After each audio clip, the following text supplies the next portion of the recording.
in the ring and taking the heat from the crowd. He wants them to be hot when it goes live.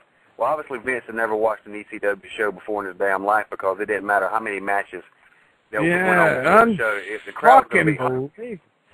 So he goes, you can sit in the back and, get dressed and do the running, or you can just sit out there in the crowd and enjoy the show, you and Chetty. I'm like, well, shit, I might as well just sit out there in the crowd and enjoy the show. I got that chair that cost everybody $400. I got it for free and got it home and sold it on eBay, so at least I got something out of it. Unfucking believable, man. Yeah. See, that's such bullshit. But then you got signed by WWE, didn't you? Didn't you come on with the original thing, and then you got what did you get dumped like in the first week or two, or what? Like, no, how did I actually made it 9 months before I got signed with the intent that when Tommy called me, he said that it was going to be that Paul and Tommy had complete control. Because I asked him, I said, well, who's running this? Tommy goes, myself and Paul. It's going to be like it used to be. You and I are going to renew our feud, blah, blah, blah. I'm like, well, if you guys are running it, I'm in. Sign me. Sign me to a ridiculously low amount of money and put us on the road.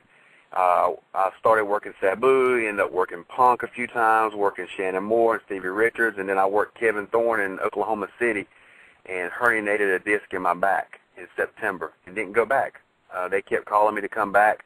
I couldn't come back because I could barely freaking walk. And so the doctor from WWE calls me and says, well, you need to come in and take a shot so you can work. I said, hell no. I'm not taking no steroid shot in my back and it numb it and go out there and injure it. Because he says, well, it's a new type of steroid.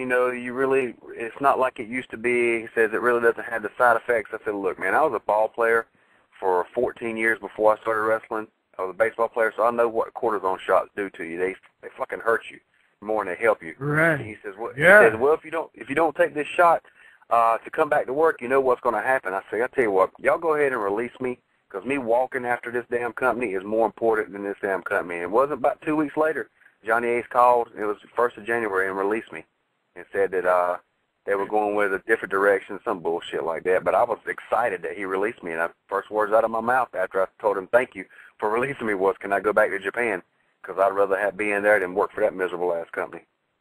So right, and then Violence Jack, you go ahead and ask CW Anderson your question, brother, because I got stuff, but I want my man Violence Jack. He comes up with the most disgusting, most vile questions. Go, you do it, brother. Well, I just want to stay on point real quick and bounce this question off of you. What I heard happened with the One Night Stand pay-per-view and why you ultimately weren't used is that you wouldn't let Pat Patterson watch you jerk off, and they had that gay casting couch in the WWE, and I heard you would not participate in that. I think that's a rumor that goes around. That's a fair question. Yeah. CW, that's a fair question, and I'd like you to answer that because that's a fair question. I mean, it's so prevalent amongst the WWE wrestlers that I think that is a fair question because even somebody as disgusting as Black Bart said that this is what's going on over there. Well, I guess if you don't make it in that company, that's part of the reason why. So I guess we see all the ones who succeed in that company, what they have to do. Oh my God, you fucking kidding me with that? I mean, you said, I mean, I can only fucking imagine because I can only imagine. Because when you read anything about political figures or anybody in power of any kind, they're busy fucking other dudes. So, yeah, I mean, you think that's why I never made it in this business. You just said no way, right? I mean, you just said no way, or, I mean, you wouldn't be open. You're not open with that. Nah, I've always said I don't swing on a limb, I jump in the bush. See? In CW, I also, I mean, there's a direct correlation from the peak of wrestling being ECW at its height. I don't think you need steroids to make it in wrestling. I think you need more fat guys in wrestling and more entertainment and more partying. And, now everybody, if you look at the WWE roster, you obviously were not going to make it because you don't look like you just got out of Chippendales. And you're not just an athletic guy with no personality. That's the one thing that Tommy told me when he signed. I was like, well, what do I need to prepare for? He says, well, if they got steroids to make you taller, that's what you need, because he wants everybody about 6'3" and jacked. I said, well, I'm screwed then, because I ain't but 6 foot and ain't no way in hell I'm jacked, and I'm never going to be. And it never, but it never fucking came to you, because I read, because I looked, when Mr. California came to me and he said, hey, we're going to have the man on, right? I mean, we're going to have the enforcer on. He said, look, you know, and I said, okay, I'll read the fucking Wikipedia. This said right. Paul Orndorff told you could never make it because of your physique. Yep. It didn't come to you at that time to be like, well, maybe I should fucking juice up a little bit? No, it was, you know, I was like 27 at the time, so I was still, you know, I was a young guy, and damn, when him and J.J. Dillon told me and my buddy that, you know, we really didn't have the physique or the charisma to really make it and what they were looking for, they couldn't really package us.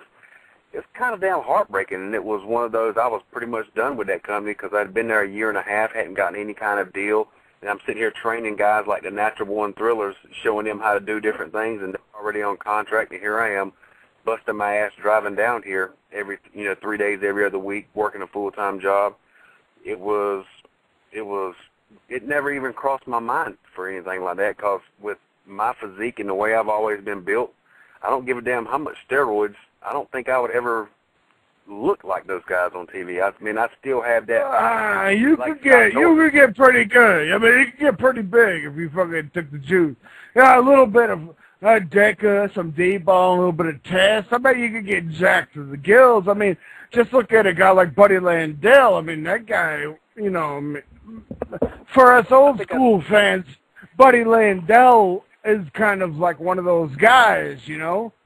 He got juiced up, and he looked great for a little bit.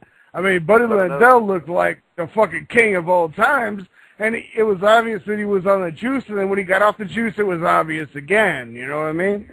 Like, I think you could get that physique if you were willing to do the juice, but is it necessary to do the juice to do Japan or Mexico? Like, could you still make a living? Can you still make a living if you don't do the juice? Because those guys in Mexico are jacked. They're juiced to the fucking gills. Those guys in Japan are juiced to the fucking gills. The MMA guys in Japan are juiced. Everybody's juiced, man. You think is it still possible for you? Like, I know because CWS is the enforcement. Steve Carino made a good living over there in Japan. He stayed over there a long time without doing anything like that. And the one downside to doing that shit is you got to make money to get it, because that shit's expensive. You can do it one, maybe two cycles, but you know, the money that thing is and the amount it costs. I mean, you can't stay on it forever. And once you get off of it, like you said, you get noticed. People notice you ain't on. I mean, look at Chris Masters. He was on it for so long, and when he came off of it, hell, I didn't even recognize him. Yeah, right. I mean, who wants to watch Chris Masters? That's my point. You don't have to be on the juice. Yeah, well, like I would rather watch Playboy Buddy Rose any day of the week than fucking Chris Masters or Randy Orton or any of these fucking tools that look like male strippers. I don't give a shit about that. It's professional wrestling. It's not a damn bodybuilding competition.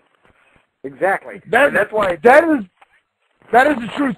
And if I was Jack, I will tell you this from what I just have been watching tonight. I'm telling you, I was just watching an hour before we came on the fucking air tonight.